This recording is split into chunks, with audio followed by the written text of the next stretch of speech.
কতদিন আমায় এভাবে আটকে রাখবেন?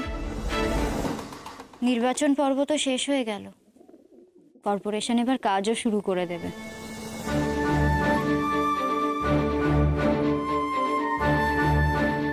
আচ্ছা, এইভাবে দুজন মানুষকে ঘরের মধ্যে বন্দি করে রেখে আপনার ঠিক কি লাভ হলো বলুন তো? শেষ রক্ষা তো করতে পারলেন না, বদলাতে পারলেন কিছু? যা হওয়ার ছিল তাই হলো। ঘরের মধ্যে বন্দি করে রাখলেই কি কোনো মানুষের মনকে বন্দি করে রাখা যায় অফিসার সাহেব?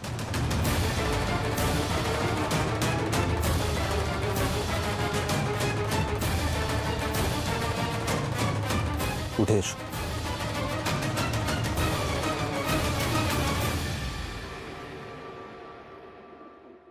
এদেশের মেয়েদের কারুর সাহায্য ছাড়াই উঠে দাঁড়াতে শিখতে হবে। ঘরে বন্দি থেকে আমিও নিজের মনে সাহস জুগিয়েছি। যাকে আপনি বলুন, কি বলবেন?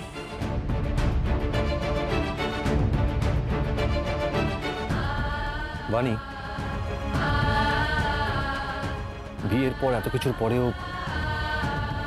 তুমি যেমন তোমার আদর্শ থেকে সরে আসতে পারোনি, তেমন আমিও পারবো না নিজেকে বদলাতে। এই বাড়িতে থেকে তুমি যেমন স্বদেশী ভাবনাকে বন্ধ করতে পারোনি, আমিও পারবো না। হাজার যুক্তি দিলেও আমি পারবো না স্বদেশীদের মতো করে ভাবতে। এটা আমাদের দুজনের কাছেই ভীষণ কঠিন কাজ।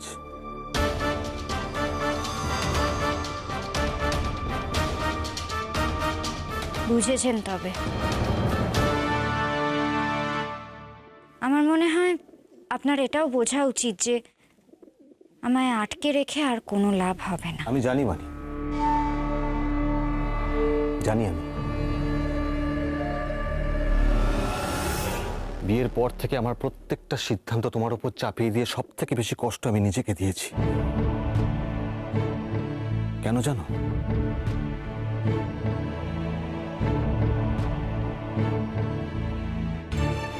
কারণ আমি তোমাকে ভালোবাসি বানি, জানি। আমি জানি তুমি এগুলো বুঝবে না, তাই আজকের পর থেকে তুমি নিজেকে বদলাবার চেষ্টাও করো না।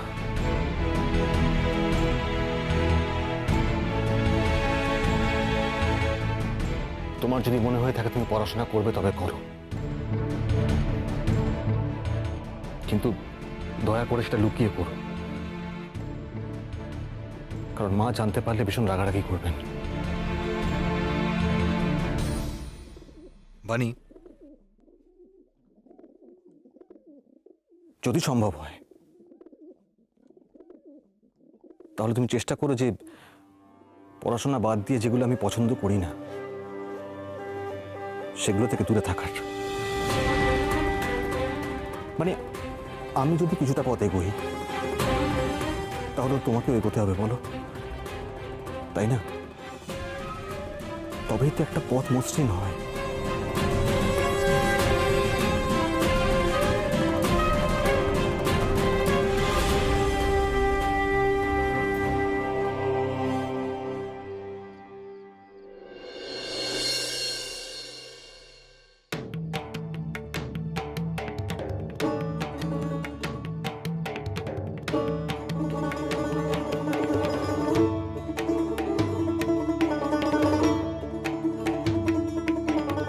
তো অনেক পুরনো ফাইল। একটা মেয়েদের স্কুল তৈরির আবেদনপত্র এসেছিল, অথচ সরকার থেকে কোনো উত্তরই দেওয়া হয়নি। আশুতোষ বাবু অসুস্থ, তার সাথেও যে আলোচনা করব সে অবস্থাও নেই। এ নিয়ে তো ভাবনা চিন্তা করতে হয়।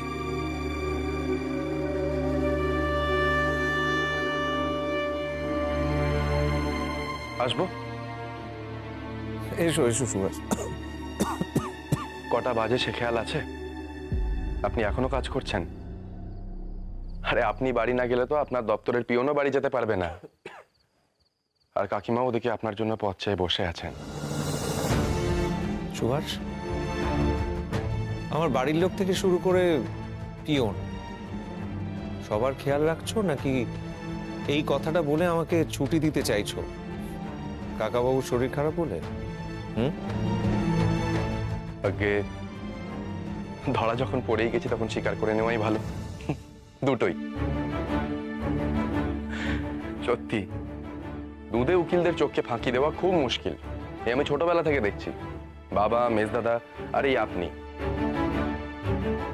আচ্ছা সুভাষ, তোমার কথা মেনে নিয়ে আমি এখনকার মতো কাজ এখানে শেষ করছি, বাড়ির পথেই যাব। কিন্তু কাল একটা গুরুত্বপূর্ণ কাজ আছে। হ্যাঁ কাকাবাবু। তুমি যে স্বেচ্ছাসেবক বাহিনী তৈরি করেছো তার কর্মসূচি তৈরি করতে হবে, দল ভাগ করে নিতে হবে। এতদিন যেভাবে কর্পোরেশনের কাজ হয়ে এসেছে তার চিত্রটা সম্পূর্ণ রূপে পাল্টে দিতে হবে।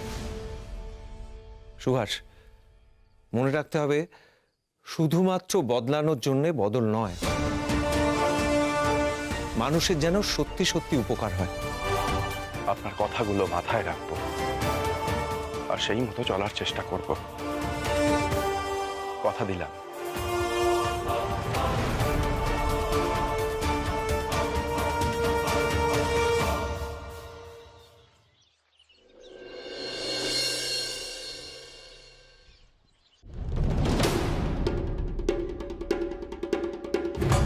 সুভাষবাবু আজ আমাদের ডেকেছেন।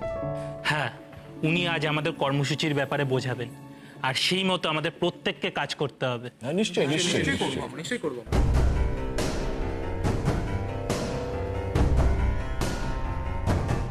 সেই কর্মসূচি মতন আমাদেরও কাজ করতে হবে। প্রতাপবাবুকে সবটা জানাতে হবে, এরা কি করছে, কি ভাবছে, সব। স্বরাজ দল খুব সাধারণ নয়। সুপ্রভাত। সুপ্রভাত। বসুন বসুন সবাই। আগে বলুন, নির্বাচনে জিতে সবার কেমন লাগছে? ভালো লাগছে। স্বরাজ দলের হয়ে যে আমরা জিততে পারবো ভাবিনি কখনো। কেন ভাবেননি? আমাদের দাবি দাওয়া তো কিছু ভুল ছিল না, আর আমরা তো দেশের মানুষের জন্যই কাজ করতে চেয়েছি, তাই না?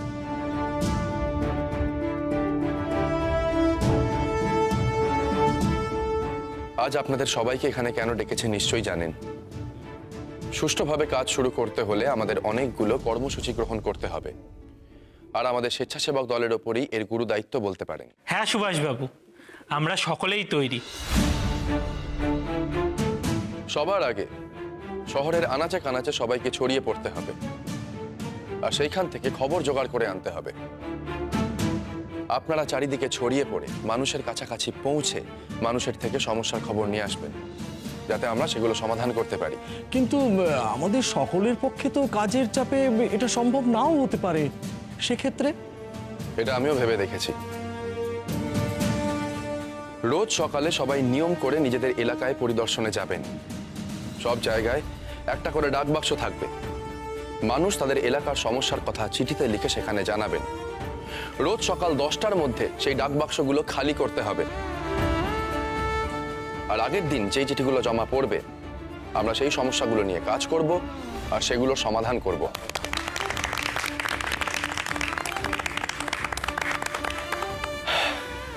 এবার আমাদের নিজেদের জন্য কিছু নিয়ম আছে।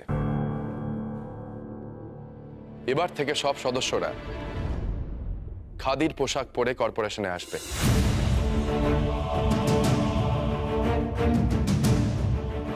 আর আজ থেকে কর্পোরেশনে দেশের মানুষের হাতে সেলাই করা বাঁধানো খাতা ব্যবহার করা হবে, আর তাতে লেখার জন্য ব্যবহার করা হবে স্বদেশী কালি।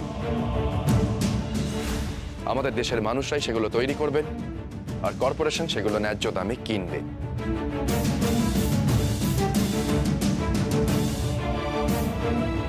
আর একটা গুরুত্বপূর্ণ কথা, এই ফাইলে দেখলাম গত বছর ম্যালেরিয়া এবং কালা জ্বরে বেশ কিছু মানুষ মারা গিয়েছেন। এটা তো ঠিক নয়। আমাদের দেশে বসেই এর ওষুধ আবিষ্কার হলো আর আমরাই এতে ভুগবো, এ তো হতে পারে না। নোংরা আবর্জনা এসব জায়গায় মশা বেশি জন্মায় একথা আমরা সবাই জানি। অতএব আমাদের শহরের সব আবর্জনা পরিষ্কার করতে হবে, দূষণ মুক্ত করতে হবে আমাদের শহর। যেখানে সেখানে ময়লা যেন দেখা না যায়। আমাদের বিশেষ নজর দিতে হবে মানুষের স্বাস্থ্যের উপর। এর মধ্যে দুগ্ধ সরবরাহ, পানীয় জল সরবরাহ, প্রাথমিক শিক্ষা এবং বস্তি উন্নয়ন, প্রতিটি বিভাগের জন্য আলাদা আলাদা দল। আমার কাছে তালিকা তৈরি আছে, এখানে সবার নাম লেখা আছে। কে কোন বিভাগে কাজ করবে দেখে নিও সবাই।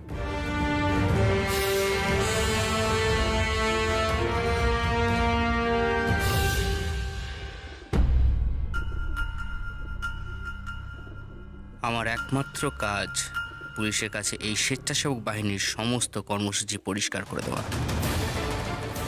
দেশের কালি, দেশের খাদি, দেশের খাতা, অঙ্কটা খুব সহজ নয়।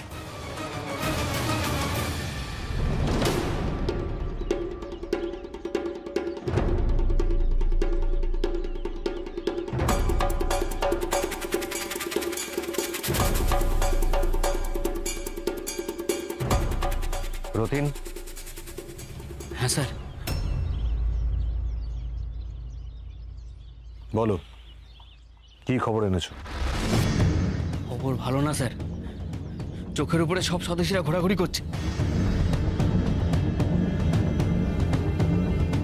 মানে কি বলবো স্যার, সুভাষবাবু যা করছেন তা এক কথায় স্বদেশী আনা। কর্পোরেশনটা স্বদেশীদের মুক্তাঞ্চল হয়ে উঠেছে। কর্পোরেশনে খাদি পরে ঢোকাটা বাধ্যতামূলক। স্যার আমি কি করব স্যার?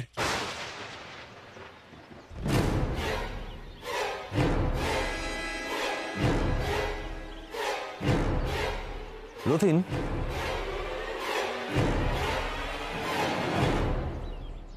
দুধের মধ্যে জলের মতো করে তোমায় মিশতে হবে, যাতে কেউ টের না পায়। তুমিও খাদি পরবে।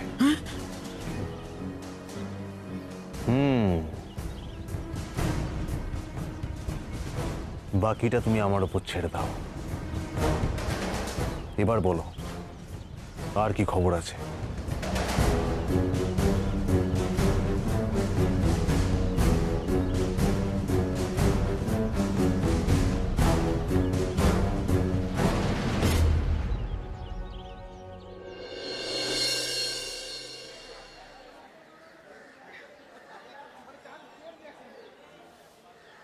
ও সুভাষ, ওই তেলে ভাজার দোকানের লক্ষ্মীনারায়ণ দা তোমার খোঁজ করছিলেন।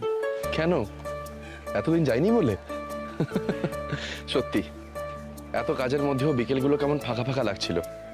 আমার নতুন দাদা কি বলে জানো, বলে এসো সুবি, তোরা রোজ রোজ এত তেলে ভাজা কি করে খাস রে? আমার মনে হয় নিশ্চয়ই কিছু মেশায় ওর মধ্যে। ডাক্তার মানুষ তো, দেখো লক্ষ্মীনারায়ণ দাকে পেলে একেবারে আটকে রেখে দেবে। তা উনি আমার কথা জিজ্ঞেস করছিলেন কেন? কিছু দরকার, কিছু বলেছেন তোমায়? না না, সেরকম দরকার কিছু না, ওই বলছিলেন সুভাষ এখন এমন জায়গায় চলে গেল, তুমি কি আর যাবে ওখানে গল্প করতে? এ বাবা, কেন যাব না? হেমন্ত, এটা খুবই ভুল হবে যদি মানুষ ভাবে আমাদের মাটিতে পা নেই। আমরা তো মানুষের জন্যই কাজ করতে চাইছি। চলো হেমন্ত, এখনই যাব। আর দেখো তেলে ভাজা খেয়ে পয়সাও বাকি রাখবো, তাহলেই লক্ষ্মীনারায়ণ দা বুঝতে পারবে যে আমি আবার যাব ওখানে। চলো চলো, তা যা বলেছো।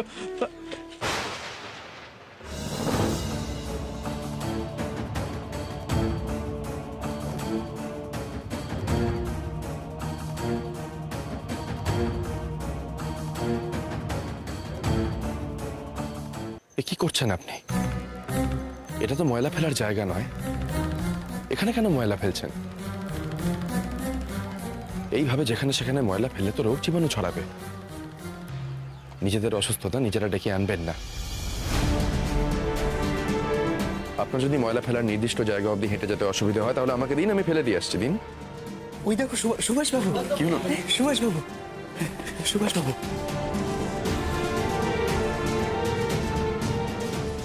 না না সুভাষবাবু, আমাকে এইভাবে লজ্জা দেবেন না, আমার ভুল হয়ে গেছে। আমি যাচ্ছি, ময়লাগুলো ফেলে দিয়ে আসছি। তাহলে আমিও যাই আপনার সাথে। আপনি ময়লা ফেলার সঠিক স্থানটা খুঁজে পাচ্ছেন কিনা সেটা দেখি। হ্যাঁ, আসুন আসুন।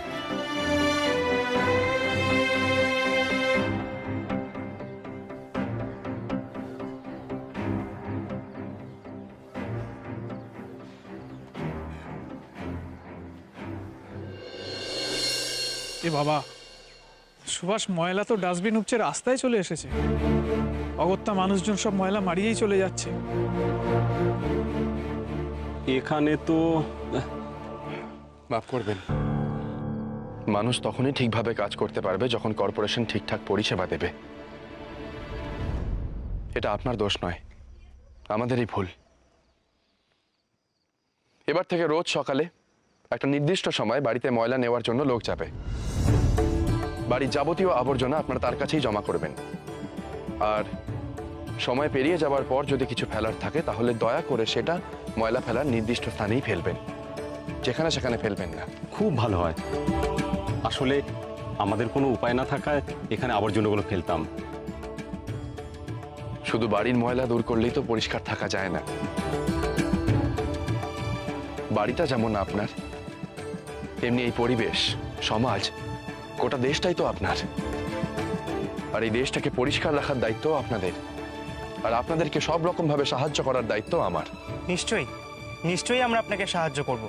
আসলে এর আগে কেউ আমাদের এইভাবে জানায়নি, তাই এইভাবেই ময়লা ফেলার রীতি চলে আসছে। আপনি আমাদের জানিয়ে বড় উপকার করলেন সুভাষবাবু। আপনারা আমাকে আপনাদের সব সমস্যার কথা জানাবেন। আমরা একটা ডাকবাক্সের বন্দোবস্ত করছি, আপনাদের এলাকার সমস্যার কথা চিঠিতে লিখে সেখানে জানিয়ে যাবেন। এখন চলি। চলো হেমন্ত। সুভাষ, তুমি এইভাবে ঘুরে ঘুরে কাজ করবে নাকি? প্রয়োজনে তাই করব হেমন্ত। দেখলে তো, রাস্তায় না বেরোলে এমন কত কিছু অদেখা থেকে যাবে। দেশের মানুষের কাছে যত পৌঁছতে পারবো ততই দেশের মাটির কাছাকাছি পৌঁছাবো। আর সেখানেই তো পোঁতা রয়েছে স্বাধীনতার বীজ।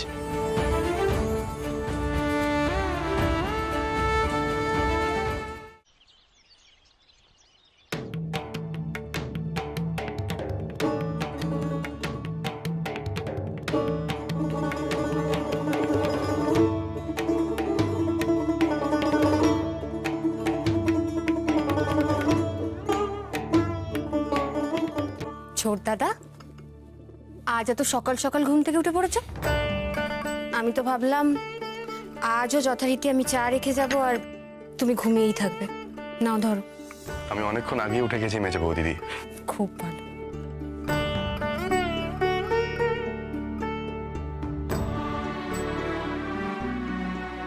এত সকাল সকাল কোথায় যাচ্ছ তুমি? একটু কাজ আছে মা, প্রাতঃ ভ্রমণ হবে আর নগর দর্শনও হবে। নগর দর্শন? এই শহরের কোনো কিছুই তো তোমার অচেনা নয়, তাহলে নতুন করে আবার কোনো কাণ্ড ঘটিও না। কিন্তু এখন তুমি একটা পদে আছো, তোমার নিজের আর তোমার কাকা বাবু দুজনের সম্মান রক্ষার দায়িত্বই কিন্তু তোমার। মেজ বৌদিদি, মায়ের আমাকে নিয়ে দুশ্চিন্তা এখনো কমেনি। মা, আমি কি আর সেই ছোট্টটি আছি? কথা ঘুরিও না। তোমাকে নিয়ে দুশ্চিন্তা কি আর এ জন্মে আমার ফুরবে? কোথায় যাচ্ছ সেটা বলে যাও। সত্যি বলছি গো মা, চারপাশটা দেখতে বেরোবো। তবে এবার একটু অন্য চোখে দেখতে শিখতে হবে। কাল রাতেই উপলব্ধি হলো মা, মানুষের সমস্যা বুঝতে হলে মানুষের কাছাকাছি পৌঁছে নিজেকে সেই সমস্যা অনুভব করতে হবে। তবেই আমরা সমস্যার সমাধান করতে পারবো মা। আমি এখন আসি, একেবারে রাতে ফিরবো। রাতে ফিরবো মানে? অফিসে যাওয়ার আগে স্নান খাওয়া কিছুই করবে না নাকি? স্নান আমার হয়ে গেছে মা, আর কোথাও একটা খেয়ে নেব। নগর দর্শনের জন্য তো আর অফিসে দেরি করা চলে না। অনেক কাজ মা, অনেক কাজ। সমাজ সংস্কারের পাশাপাশি দেশটাকে তো স্বাধীনতার দিকে এগিয়ে নিয়ে যেতে হবে মা। দেশের নিয়ম শৃঙ্খলা শিক্ষা, স্বাস্থ্য সব ঠিক থাকলে তবেই তো আমরা ঠিকঠাক মতো দেশটাকে চালাতে পারবো। এত বছরের ইংরেজ শাসন তো দেশের ভিতটাকেই নড়িয়ে দিয়েছে, সেই ভিতটাকেই তো আবার শক্ত করতে হবে মা।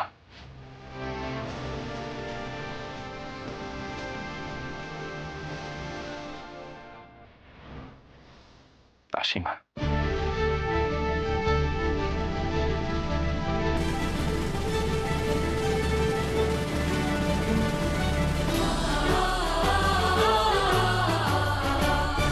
চারিপাশে চারিদিকে শোনো দেশের জয়গান, কে ডাক দিল যে বজ্র কণ্ঠে দেয় সারা, সে গর্বে ইতিহাস।